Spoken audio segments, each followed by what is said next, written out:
Hello my dear student, कैसे हो। तो चलिए बिना किसी देरी के आज हम आगे की शुरुआत करने वाले हैं। जैसे कि आप सभी को पता है, हमने इससे पहले जितने भी ये सारे पत्ते हमने कवर कर लिए थे पार्ट नंबर 1 में 4 तक। तो इस पार्ट में हम कवर करने वाले हैं 5 से आगे का।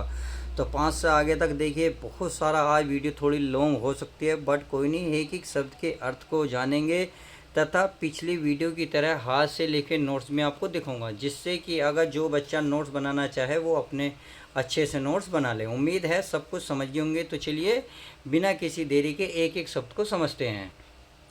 ये लिख रहा है थोड़ा आगे, सरस रव का धाम सतपुरुष वाला। सतपुरुष वाला, अच्छे अच्छे बहुद्रम लतावान सौंदर्यशील, प्यारा वृंदा विपिन मन को मुग्धकारी मिलेगा, आना जाना इस विपिन से मोह माया न होना। तो देखिए, इसको समझिए। ये कह रहा थोड़ा सा आगे सरस रव, इसका मतलब है यानी कि ये कह रहा सरस माने होता रसीला यानी कि मधुर, रव माने होता धवनी का, धाम धाम माने घर यानी कि बगीचा, सतपुरुष वाला यानी कि पुष्पों से भरा वाला यानी कि सतपुरुष वाला यानी कि पुष्प यानी कि फूलों से लदा हुआ तुझे घर मिलेगा जो रसीला और मधुर होगा। अच्छे अच्छे, देखिए अगर इस पूरी लाइन को आप मिलाना चाहेंगे तो बड़े प्यार से मिला सकते हैं। आप कह सकते हैं कि राधा जो कह रही हैं, मतलब हवा से कह रही हैं कि हे राधा, हे हवा, जैसे ही तू आगे बढ़ेगी, मतलब जैसे तू आगे जाएगी, आगे जाने पर तुझे अत्यंत सुंदर वृंदावन मिलेंगे, जहाँ सैकड़ों तुझे पुष्प वाले धाम में पक्षियों की मधुर आवाज़ सुनने को मिलेगी, मधुर आवाज़ सुनने को मिलेगी। अच्छे अच्छे बहुद्रम लतावान सौंदर्य यानी कि अच्छे अच्छे देखिए, बहुद्रम, बहु माने बहुत, अद्रम माने होता है वृक्ष, बहुत सारे वृक्ष मिलेंगे, लतावान यानी कि लतावान यानी कि लंबी लंबी बेलें मिलेंगी, सौंदर्यशील यानी कि आकर्षित करने वाली, तुझे अच्छे अच्छे पेड़ लताएं आकर्षित करने वाली मिलेंगी, प्यारा वृंदा विपिन मन को मुग्धकारी मिलेगा। और प्यारा वृंदा विपिन, देखिए विपिन माने होता है जंगल, वृंदावन का जो जंगल है मन को मुग्धकारी मिलेगा। आगे है प्यारा, आना जाना इस विपिन से मोह माया न होना।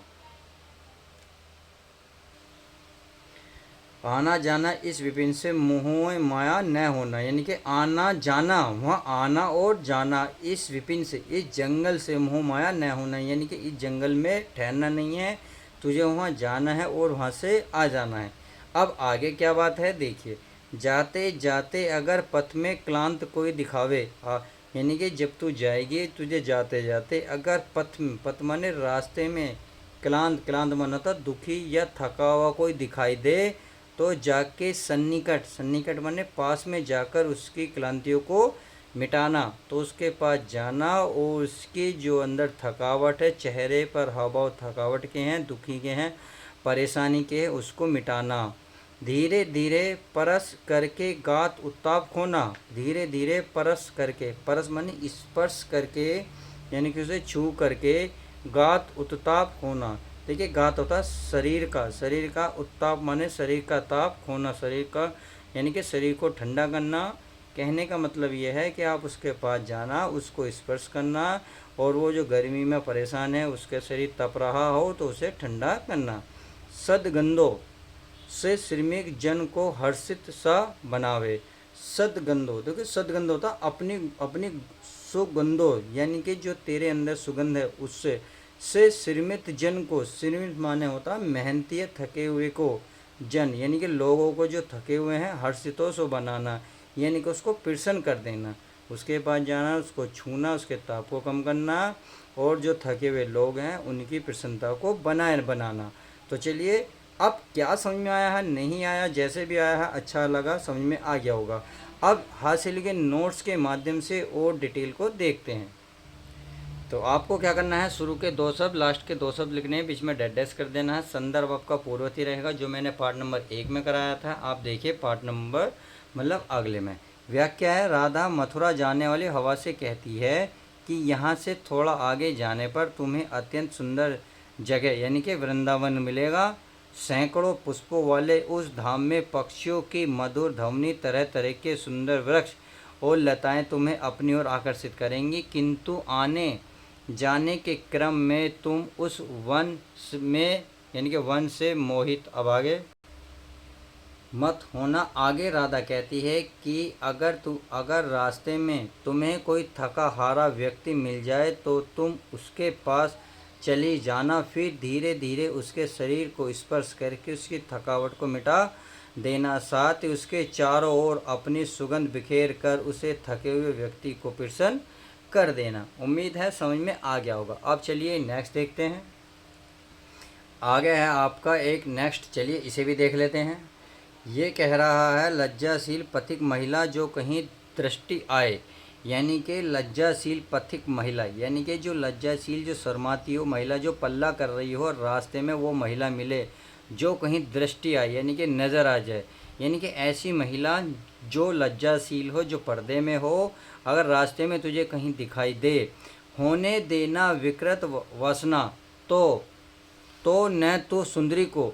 विकृत वसना का देखिए प्यारे बच्चों क्या मतलब होता है, यानी कि वस्त्रहीन मत कर देना। होने देना विकृत वसना हो यानी कि तो न तू सुंदरी को, उस सुंदरी को तो बिना वस्त्र के मत कर देना। इसके पूरे मतलब निकलेगा, अगर तुझे कोई लज्जाशील महिला, लज्जाशील महिला का यहाँ अर्थ निकलेगा जो महिला जिस प्रकार से यानी कि अपने जेठ से या अपने ससुर से पल्ला करती है, अगर इस तरीके की महिला तुझे कहीं भी रास्ते में, पथिक माने रास्ते में दिखाई दे, तो तू उस स्त्री का पर्दा यानी कि जो दुपट्टा वो करती है ना, वो क्या करती हैं, जो माला चेहरे के आगे को घेर लेती हैं, मैं भूल रहा हूँ, दिमाग से निकल रहा है, देखिए पल्ला, हाँ पल्ला करती है, तो उसका पल्ला मत उखाड़ना, उस सुंदरी का पल्ले को उड़ा मत देना हे हवा, उसका भी आपको तुझे ध्यान रखना होगा।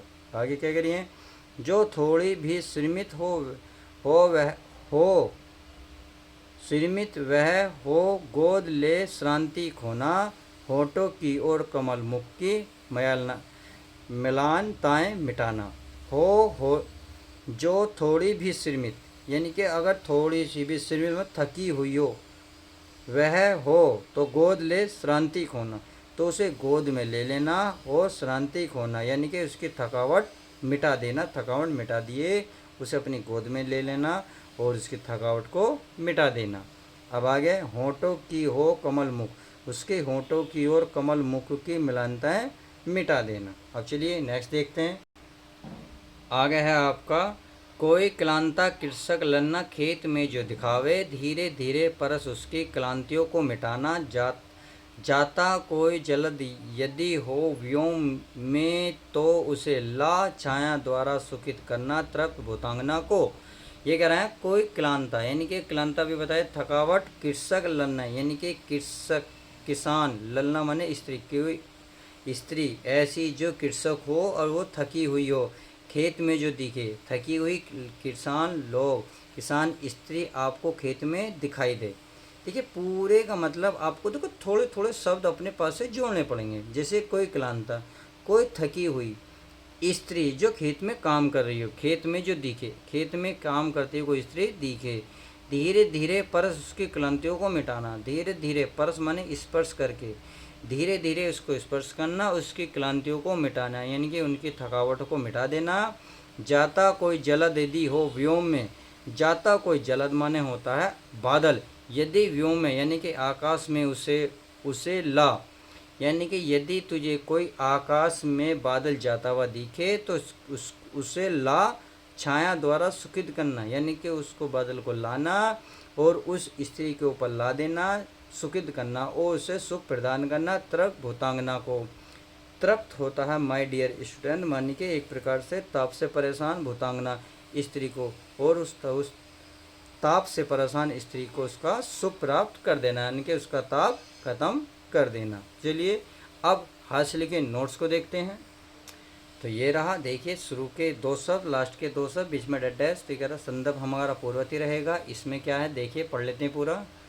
राधा पवन दूतिका से कहती हैं कि हे पवन, यदि तुमको रास्ते में कोई लाजवंती स्त्री दिखाई दे तो तू उसके वस्त्रों को मत उड़ाना। यदि वह थोड़ी भी थकी हुई लगे तो उसे अपनी गोद में लेकर उसकी थकान मिटा देना।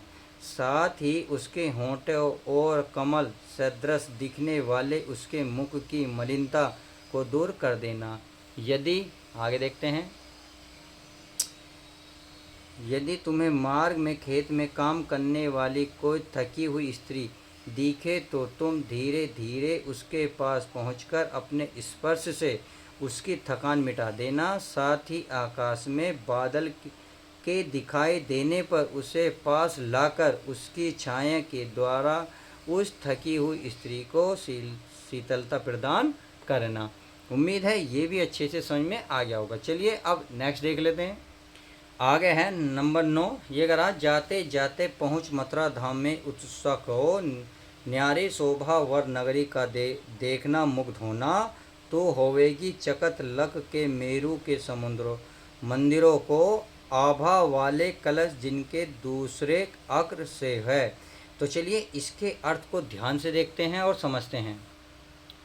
ये कहना है जाते जाते पहुंच जाना, यानी कि तू जब जाएगी तो पवन दूतिका कहती हैं कि राधिका पवन दूतिका से कहती हैं जाते जाते तुम मथुरा नगरी पहुंच जाओगी। यानी कि जैसे तुम धीरे धीरे आगे बढ़ोगी तो तुम मथुरा धाम में पहुंच जाएगी उत्सुक, यानी कि खुशी से पहुंच जाओगी, यानी कि उत्साह के साथ पहुंच जाओगी। न्यारी शोभा वर नगर की, न्यारी शोभा देखिए वर माने क्या होता है श्रेष्ठ, जो नगर की श्रेष्ठ शोभा को देखकर मुग्ध होना, और जो नगर की शोभा है जो श्रेष्ठ है उसे देखकर मुग्ध हो जाओगी। तू होवेगी चकित, यानी कि तू चौंक जाएगी, लक के मेरू से मंदिरों को, आभा वाले कलश जिनके दूसरे अर्क से है। देखिए इस लाइन को पूरे को जोड़ना पड़ेगा तब आपको अर्थ समझ में आएगा। पहले एक एक शब्द के अर्थ को जानिए। तू होवेगी चकित, यानी कि तू एकदम चौंक जाएगी, लक के मेरू से। देखिए लक, लक माने होता है प्यारे बच्चों देख के, यानी कि के मेरू से, मेरू होता है सुमेरु पर्वत के समान मंदिरों को देखकर। आभा वाले कलश, आभा वाले कलश यानी कि आभा वाले होता मतलब सुंदरता वाले कलश जिनके दूसरे अर्क से है। अर्क से माने सूर्य के समान, अर्क माने होता है सूर्य, और से है यानी कि इससे तुलना करेगी तो सूर्य के समान। तो अगर मैं इस लाइन को पूरी को मिलाऊंगा तो तुम सूर्य के समान चमकते हुए जो कलशों से युक्त हैं, यानी कि कलशों से युक्त हैं, सुमेरु पर्वत जैसे ऊंचे ऊंचे मंदिरों को देखकर आश्चर्यचकित हो जाएगी। ये बात अच्छे से समझ में आ गई होगी। चलिए अब इसे देखते हैं। ये क्या कहता है हमारा, देखे पूजा समय मथुरा मंदिर मध्य जाना। देखे पूजा समय यानी कि पूजा के समय मथुरा के मंदिरों के बीच, मध्य माने बीच में जाना।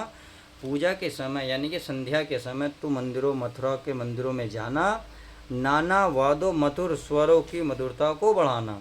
नाना माने होता है, देखिए नाना माने होता है विभिन्न, यानी कि अलग अलग। वाद यह मधुर स्वरों की, वाद माने यंत्र, जो अलग अलग जो ध्वनि निकलती हैं उन मधुरों की, उन यंत्रों की बात कर रहे हैं। अलग अलग वाद मधुर स्वरों की मुग्धता को बढ़ाना, यानी कि जब वो ध्वनि बज रही होंगी तो वहाँ जाना। अब जैसे तू जाएगी वहाँ हवा एक तरफ से दूसरी ओर जाती है तो आपने देखा होगा उनकी ध्वनि एक तरफ से उसी दिशा में चलना शुरू कर देती है जिस दिशा में हवा बहती है। तो यहाँ वही कह रही अलग अलग वाद्य यंत्रों की ध्वनि की मधुरता को बढ़ाना।